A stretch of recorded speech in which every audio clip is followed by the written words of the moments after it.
Poursuite de l'audiobook de Ralph Challis, intitulé « Le don de parler diverses langues ». Chapitre 9. Analyse des deux passages de Paul dans 1 Corinthiens 13. Premièrement, 1 Corinthiens 13, verset 1.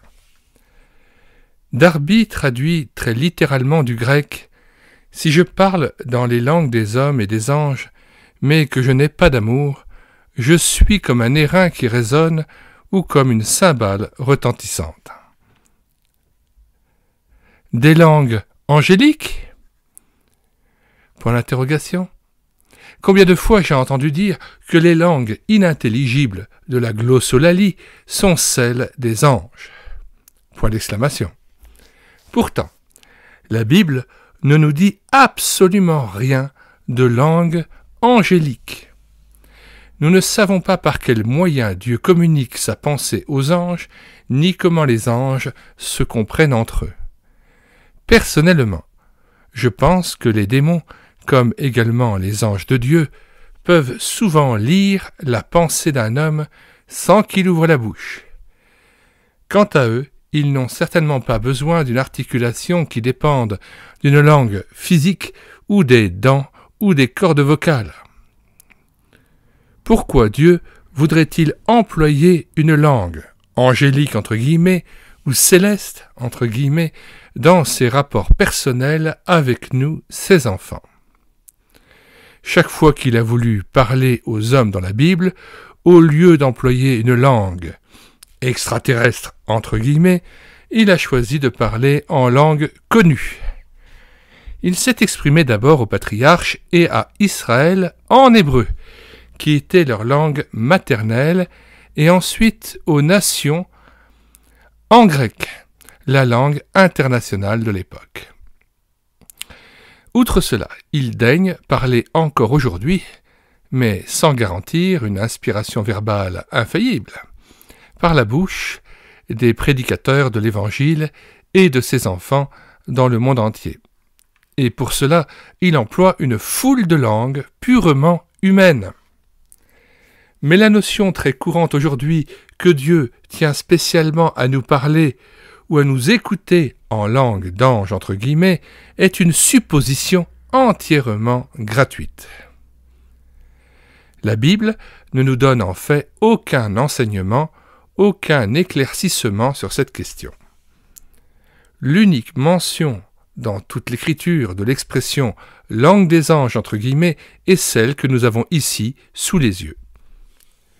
Contrairement à ce que l'on entend souvent dire, Paul n'affirme nullement qu'il existe des langues angéliques. Il dit seulement, selon le grec, « si je parlais les langues des hommes et même des anges ».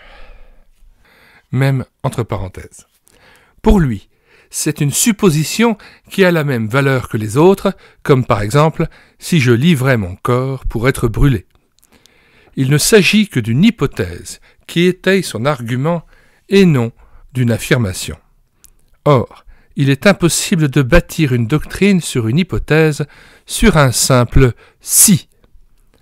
D'ailleurs, chaque fois que la Bible fait allusion aux anges qui parlent, elle met dans leur bouche des paroles humaines, instantanément comprises par ceux à qui ils s'adressent. Pensons par exemple aux anges qui parlent à Lot, Genèse 19, à Agar, Genèse 21, verset 17, à Abraham, Genèse 22, versets 11 et 12, à la mère de Samson, Juge 13, verset 3, verset 9, à Ézéchiel, chapitre 40 à 48, à Marie et à Zacharie, Luc 1, versets 28 à 37, versets 13 à 20, à Joseph, Matthieu 1, verset 20, chapitre 2, versets 13 et 19, à Philippe, acte 8, verset 26, à Pierre, acte 12, versets 7 à 8, et à Jean, Apocalypse 22, versets 8 à 9. Chaque fois, sans exception, leur message est une langue connue, sans équivoque, claire comme la lumière du soleil. Même le chœur d'anges qu'entend dire les bergers à la naissance du Christ c'est exprimé en paroles absolument compréhensibles. Luc chapitre 2, versets 9 à 14. Dieu ne nous dit rien d'un langage angélique qui soit incompréhensible à l'homme. D'ailleurs, si même un ange du ciel prêchait un autre évangile, il serait aux yeux de Dieu anathème. Note 1, Galates 1, verset 8. Une langue angélique, entre guillemets, n'est pas forcément inspirée de Dieu. Elle peut très bien venir du malin. La langue véhicule d'un amour crucifié. Paul veut faire comprendre par ce texte que le fait de parler une langue même angélique, si cela existe, ne me sert à rien si mon action n'est pas l'expression de l'amour de Dieu. Son esprit cherche à exprimer cet amour surnaturel par mes gestes et mes paroles. S'il me remplit, c'est pour que j'aime mon frère et mon prochain, pour que je leur fasse du bien, pour que je leur apporte la connaissance de Christ. Si donc je ne parle que pour moi-même, pour ma satisfaction personnelle, mon action ne traduit rien de l'amour de Dieu à mon prochain. Le fruit de l'esprit étant l'amour, tout ce qu'il fait est orienté dans ce sens. Cet amour n'est pas égocentrique, mais altruiste. Comment le fait de m'exprimer en un langage extraterrestre entre guillemets peut-il apporter un enseignement divin à mon frère ou la connaissance de Christ à mon voisin? Aux yeux de Paul, l'amour est le fruit de l'esprit, l'évidence, la preuve de l'authenticité de mon don spirituel entre guillemets. Ma langue est alors au service de Dieu. Son esprit l'utilise dans le but précis de venir en aide aux hommes qui m'entourent. Ce n'est pas le fait de m'exprimer de façon surnaturelle qui prouve quoi que ce soit. Ce qui met le sceau de Dieu sur ma parole, c'est l'amour manifeste et indéniable de Christ exprimé par l'Esprit. Si c'est vraiment Dieu qui parle par ma bouche, que ce soit en langue connue ou non, les hommes seront conscients d'une action de Dieu, conscients de son amour. Je serai alors rempli tout à la fois d'un amour intransigeant de la justice et aussi d'une compassion infinie envers tout être humain.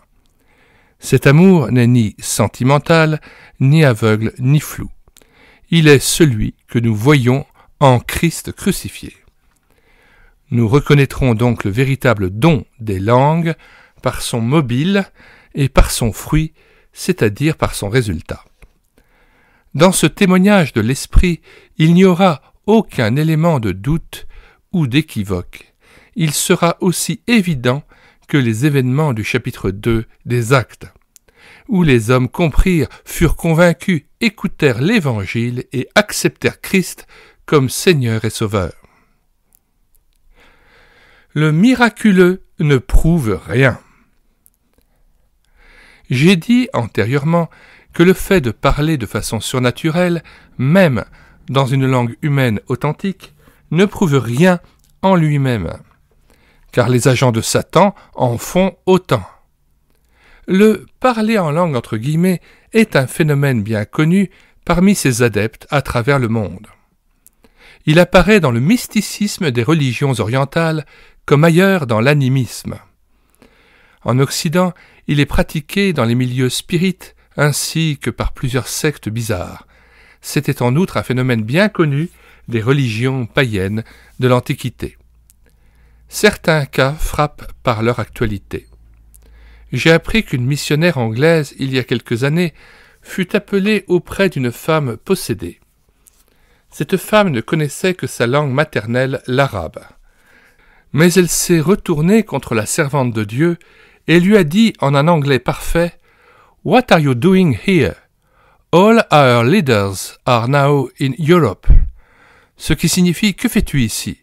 Tous nos chefs sont maintenant en Europe. » De telles expériences font réfléchir. Ce n'est donc pas le fait de parler en langue entre guillemets qui prouve qu'il s'agit d'une action du Saint-Esprit, même si les langues sont miraculeuses et même si elles sont angéliques entre guillemets, si celles-ci existent. Paul nous fait comprendre dans ce contexte que le surnaturel en lui-même ne prouve rien, pas même une foi qui soulèverait des montagnes, verset 2, ni même un courage qui irait jusqu'au martyre.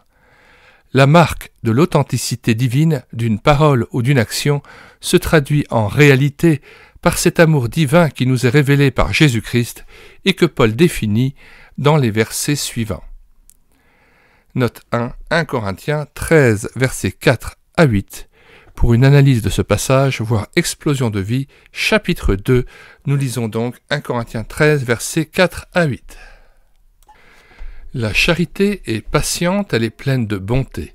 La charité n'est point envieuse, la charité ne se vante point, elle ne s'enfle point d'orgueil, elle ne fait rien de malhonnête, elle ne cherche point son intérêt, elle ne s'irrite point, elle ne soupçonne point le mal, elle ne se réjouit point de l'injustice, mais elle se réjouit de la vérité. Elle excuse tout, elle croit tout, elle espère tout, elle supporte tout. La charité ne périt jamais. Les prophéties prendront fin, les langues cesseront, la connaissance disparaîtra. Retour au texte. Plus miraculeux que les langues. Cet amour est en fait surnaturel. Il est plus miraculeux que tous les miracles. Satan sait contrefaire les actes de puissance de Dieu, mais il ne sait pas reproduire ce miracle des miracles, l'agapé, c'est-à-dire en grec l'amour, du Saint-Esprit. Si donc mon don spirituel entre guillemets n'a pas ce même amour comme mobile, et s'il ne le communique pas par son action à celui qui m'écoute, ce don entre guillemets est vain. Il est faux, il n'est que du vent, et peut-être même un vent destructeur. Quant à celui qui parle, au lieu d'être la voix de Dieu, il n'est alors qu'un airain qui résonne, un morceau de métal qui fait beaucoup de bruit, mais qui ne peut exprimer la merveilleuse harmonie de la musique de Dieu. Voilà donc l'essentiel de l'argument de l'apôtre Paul dans ses premiers versets de son chapitre 13. Avant de quitter ce texte, 1 Corinthiens 13, versets 1 à 3, rappelons le fait que Paul énumère ici 7 expressions de la grâce divine en l'homme. Les dons des langues, de la prophétie, de la science des mystères, de la connaissance, de la foi totale, de la libéralité et du martyre au bûcher. Ainsi, il commence par faire allusion au « parler en langue » entre guillemets et aboutit à la foi qui soulève des montagnes et au sacrifice suprême de ses biens et de sa vie. Sa façon de classer ses idées, ici comme ailleurs, montre que, pour l'apôtre Paul, le parler en langue, même authentique, n'avait qu'une importance très relative en comparaison de la foi et du martyre. Ce passage s'accorde parfaitement avec le reste de son enseignement et en particulier avec les versets que nous avons vus dans son chapitre 12. Nous en verrons la confirmation lors de notre étude de son chapitre 14. 2. 1 Corinthiens 13, verset 8. Les langues cesseront. Voici le contexte de ce passage, versets 8 à 13. La charité ne périt jamais. Les prophéties prendront fin, les langues cesseront, la connaissance disparaîtra. Car nous connaissons en partie et nous prophétisons en partie. Mais quand ce qui est parfait sera venu, ce qui est partiel disparaîtra. Lorsque j'étais enfant, je parlais comme un enfant, je pensais comme un enfant, je raisonnais comme un enfant. Lorsque je suis devenu homme, j'ai fait disparaître ce qui était de l'enfant. Aujourd'hui, nous voyons au moyen d'un miroir, d'une manière obscure, mais alors nous verrons face à face. Aujourd'hui, je connais en partie, mais alors je connaîtrai comme j'ai été connu. Maintenant donc, ces 3 choses demeurent. La foi, l'espérance, la charité. Mais la plus grande de ces choses, c'est la charité. Les dons spirituels sont une étape provisoire. Comme la prophétie et la connaissance, comme tous les dons spirituels, le don des langues cessera dès que viendra ce qui est parfait.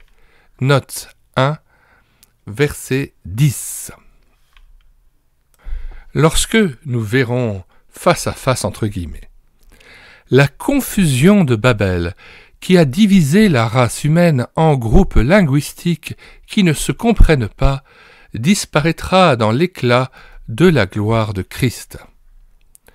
Verset 12. Car, dans le royaume de Dieu, tout sera lumière et unité. En attendant, sur cette terre tourmentée, l'Esprit de Dieu adapte son action aux exigences d'une situation obscure et confuse. Il vient en aide à notre ignorance par le don de l'enseignement. Il triomphe de notre incrédulité par la parole prophétique. Il résout le problème de notre incompréhension par la sagesse divine. Mais quand viendra le royaume de Christ, ces difficultés n'existeront plus, elles seront déjà résolues. L'Esprit n'aura plus besoin d'agir à ce niveau-là.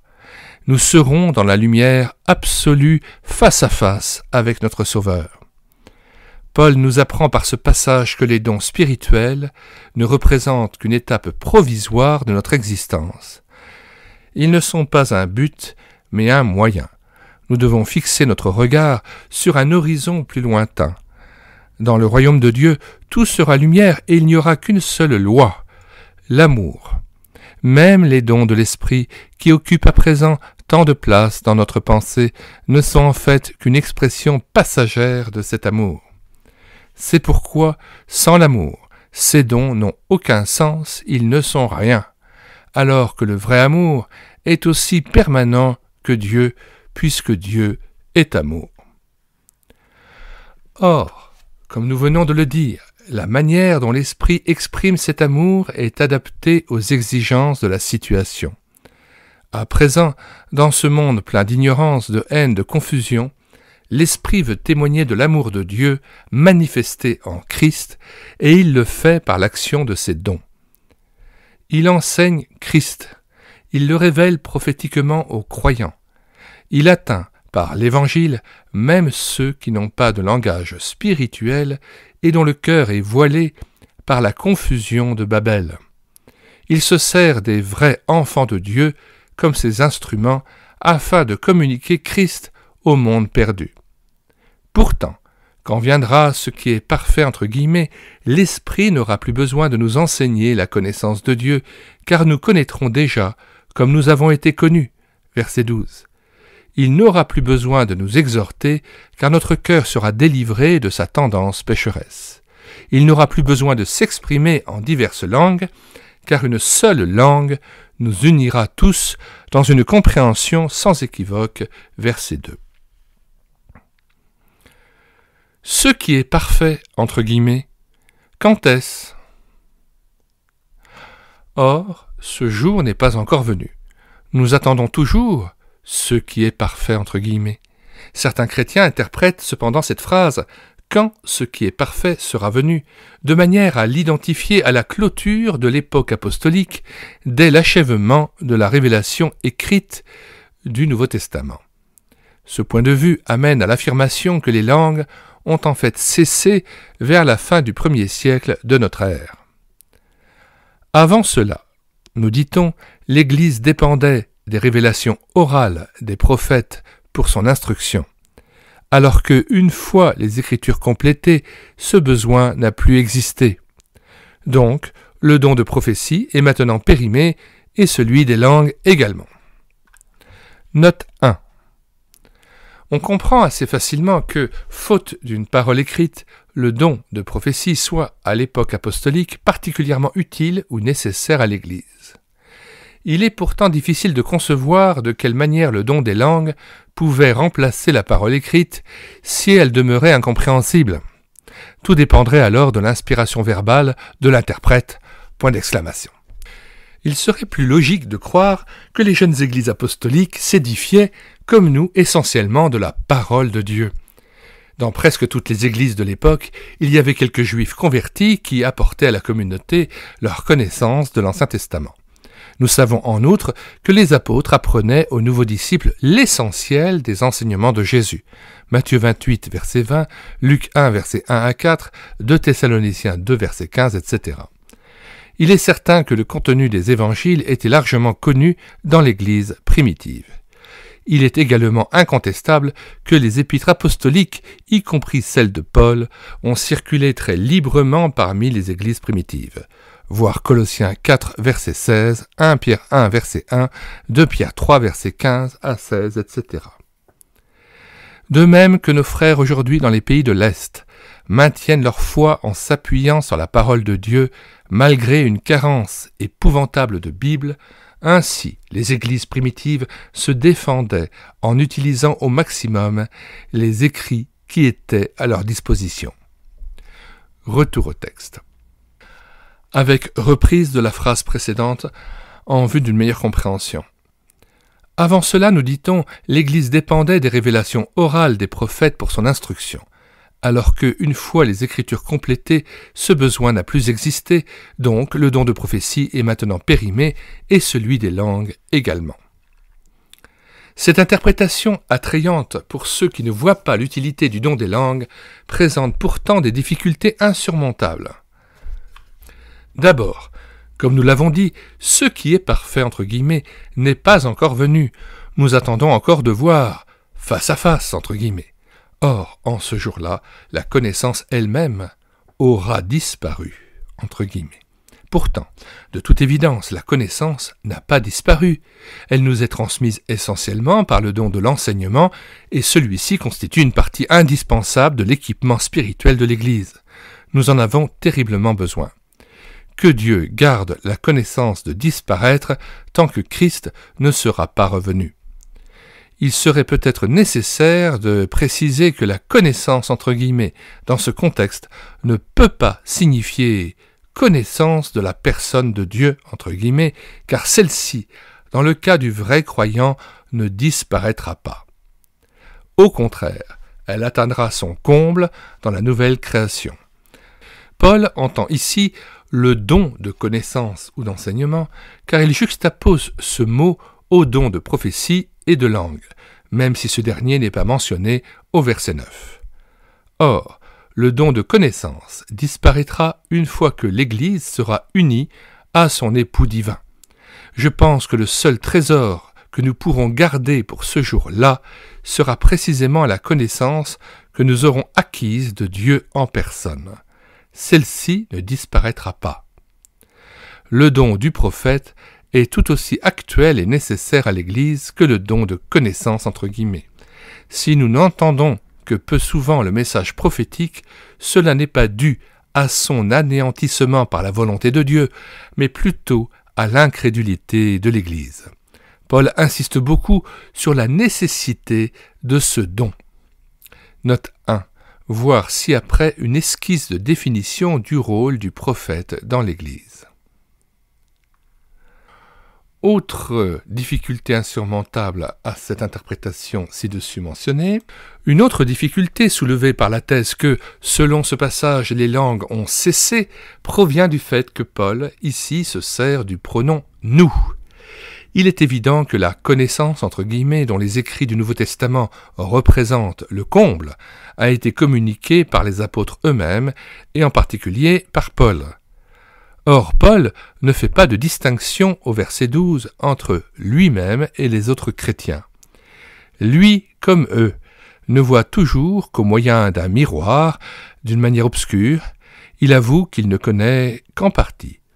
Si donc les écrits du Nouveau Testament représentent la perfection, le face-à-face que Paul attendait toujours, comment expliquer le fait que Paul, qui a tant contribué à la création de ses écrits, n'était pas lui-même à l'état de « perfection » entre guillemets en ce qui concerne la connaissance. Note 2, voir aussi Philippiens 3 verset 12 que nous lisons. Ce n'est pas que j'ai déjà remporté le prix ou que j'ai déjà atteint la perfection, mais je cours pour tâcher de le saisir, puisque moi aussi j'ai été saisi par Jésus-Christ. Retour au texte. Le Nouveau Testament n'est que le résumé, humainement parlant, de ce que les apôtres ont enseigné. Pourtant, Paul admet que les apôtres eux-mêmes n'avaient pas cette connaissance, entre guillemets face à face, dont il parle. il serait certes très réconfortant de pouvoir classer, entre guillemets, la question difficile des langues avec l'affirmation apparemment biblique qu'elles ont déjà cessé, entre guillemets. Mais je ne trouve pas une telle affirmation dans la Bible. Je n'y vois rien qui me permette de présumer que l'esprit ne peut ou ne veut plus s'exprimer en langue. D'ailleurs, si Paul croit au chapitre 13 de son épître que les langues doivent cesser au bout de quelques années, pourquoi ordonne-t-il au chapitre 14 de ne pas empêcher de parler en langue, entre guillemets? Et pourquoi l'Esprit de Dieu a-t-il incorporé dans le texte du Nouveau Testament les enseignements de Paul sur la question des langues, si en fait elle n'a aucune application de nos jours et si l'Église, pendant ces 19 siècles d'histoire, n'en a pas eu besoin? Pourquoi alors Dieu n'a-t-il pas lui-même classé l'affaire en faisant dire, par exemple par la bouche de Paul, « Après la mort des apôtres, le don des langues n'aura plus lieu ». Au contraire, si Dieu a inclus ces enseignements dans la Bible, c'est parce qu'ils nous sont encore nécessaires tant que Christ ne sera pas revenu. Affirmer que le don des langues n'existe plus, c'est à mes yeux une solution trop facile et qui repose sur une exégèse trop fragile de ce texte que nous examinons. Si le vrai don des langues s'avère en fait très rare à présent, cela n'est pas une raison d'empêcher le Saint-Esprit de s'en servir lorsqu'il le jugera nécessaire. Note 1. Je réfère mon lecteur au chapitre 22 du présent ouvrage intitulé « Un vrai don des langues aujourd'hui ?» ainsi qu'au chapitre 28, commentaire sur 1 Corinthiens 14, verset 21. Retour au texte. Ces questions sont clarifiées par l'enseignement que Paul lui-même nous donne dans le chapitre 14 de son épître que nous allons étudier. Alors pour ceux qui prennent l'écoute de cet audiobook du livre de Ralph Chalice, Le don de parler diverses langues, eh bien nous en avons mis le lien de téléchargement gratuit dans la description de cette vidéo, ainsi que le lien vers la playlist de l'audiobook intégral. Nous y ajoutons le lien vers différentes playlists, ouvrages ou audiobooks en lien avec ce problème du parler en langue, du charismatisme, du pentecôtisme et du ministère de la délivrance.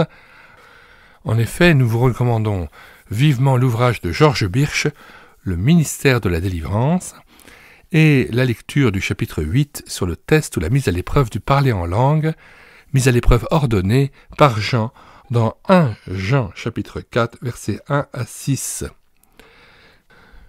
Georges Birch était un pasteur canadien qui était en lien étroit avec Ralph Chalice et qui lui a communiqué son expérience d'exorcisme, de chasser des esprits de langue de chrétiens qui venaient pour voir s'il s'agissait d'un vrai don du Saint-Esprit ou s'il s'agissait d'une inspiration démoniaque ou d'un esprit de parler en langue contraire à la parole de Dieu, un esprit d'antéchrist qui se serait immiscé en eux.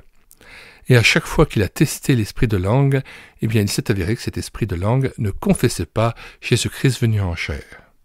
Alors je vous renvoie vraiment à cet ouvrage dont j'ai mis le lien dans les commentaires de cette vidéo. Le ministère de délivrance Georges Birch, c'est tout le résumé de son ministère chrétien, mais son rôle d'exorcisme ne se limite pas à celui du parler en langue et de l'esprit de langue, mais à tous les domaines de la vie chrétienne et de la libération des liens spirituels, y compris d'esprits mauvais, hérités de différentes pratiques, notamment occultes ou spirites. Pour terminer cette vidéo, comme à l'ordinaire, nous lisons 1 Jean 4, versets 1 à 6, qui est l'ordre express de la parole de Dieu et de Dieu lui-même, de ne pas ajouter foi à tout esprit, mais de les éprouver pour savoir s'ils viennent de Dieu, chose que quasiment personne dans le milieu charismatique ou pentecôtiste ne fait. Beaucoup de gens peuvent parler pendant 10 ans, 15 ans, 30 ans, 40 ans en langue, sans s'étonner de savoir qu'ils ne comprennent pas ce que l'entité spirituelle qui s'exprime au travers de leurs lèvres dit réellement. Et je vous conseille ainsi d'écouter notamment la vidéo de Michel Reboul sur les dangers du renouveau charismatique sur YouTube. Je vous en mets aussi le lien dans les commentaires de cette vidéo. On s'aperçoit que lorsqu'on arrive à traduire ce que disent ces esprits de langue, ce ne sont que des blasphèmes et des offenses à Dieu, et les chrétiens se laissent abuser par une parole qui n'est pas du tout de Dieu, mais une parole ténébreuse, animée par un esprit non moins ténébreux et mauvais, qui s'oppose frontalement à Dieu et qui conduisent les chrétiens à la limite du péché contre l'Esprit Saint. Combien triste, lamentable et pitoyable aux yeux de Dieu et de Jésus-Christ le fait de contempler des chrétiens qui sont zélateurs du parler en langue et qui conduisent des nouveaux convertis à peine sortis du monde et de l'esprit du monde dans un autre esprit qui est celui de l'Antéchrist et qui est un autre Jésus, un autre Esprit Saint et un autre évangile que celui que Paul annonçait. C'est pourquoi dans cette chaîne YouTube, Écoutez sa parole, et dans le médiathèque-chrétienne.fr, nous déployons tout notre zèle pour Christ et pour Dieu afin de dénoncer cette imposture, cette hérésie, et je vous invite ainsi à consulter ma playlist Charismatisme ou Christianisme. L'autre playlist, Pentecôtisme ou Christianisme, et enfin l'audiobook de l'ouvrage de Hugues-Édouard Alexander, Pentecôtisme ou Christianisme, dont j'assure l'audiobook et dont je vous propose le téléchargement sur le site internet médiathèque-chrétienne.fr, site où je vous invite à vous rendre désormais pour y faire une recherche par ordre alphabétique des 1200 ouvrages que j'ai pu numériser après les avoir réédités numériquement. Vous faites une recherche par ordre alphabétique d'auteur, et là, vous n'avez pas besoin de vous inscrire sur le site, vous pouvez directement télécharger en Word ou en PDF les différents ouvrages dont je vous ai donné le lien dans les commentaires de cette vidéo. Nous vous disons au revoir et à bientôt pour le chapitre 10, Introduction à l'étude de 1 Corinthiens 14. J'en profite néanmoins aussi pour terminer par la prière. Seigneur Jésus, tu es vainqueur sur l'imposture du parler en langue et tout cet esprit de séduction qui s'empare dorénavant de faux prophètes, mais aussi de leurs auditeurs passifs qui se laissent séduire par un faux évangile, un faux Jésus, un faux Saint-Esprit.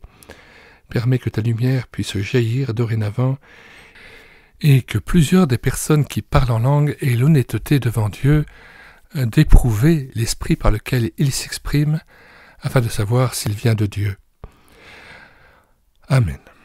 Alors, nous lisons 1 Jean 4, versets 1 à 6, et ceux qui voudraient éventuellement éprouver leur esprit de parler en langue, nous les invitons à me prendre contact avec moi par le biais du mail de cette chaîne YouTube Écoutez sa parole, délivrez-vous 52 @gmail.com. Délivrez-vous 52 @gmail.com. Des livres au sens où il y a le livre, puisque ce sont des livres que je numérise, des DES, LIVRES,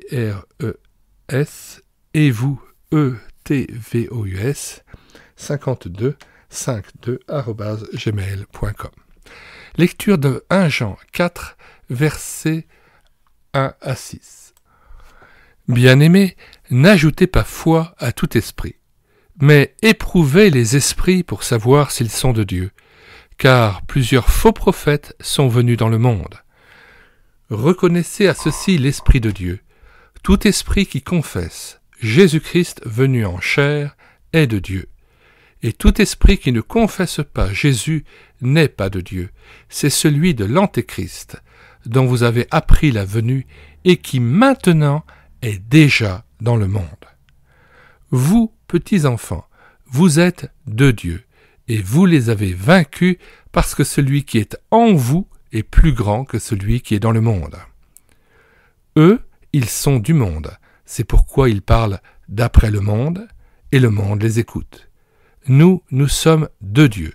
Celui qui connaît Dieu nous écoute. Celui qui n'est pas de Dieu ne nous écoute pas. C'est par là que nous connaissons l'esprit de la vérité et l'esprit de l'erreur.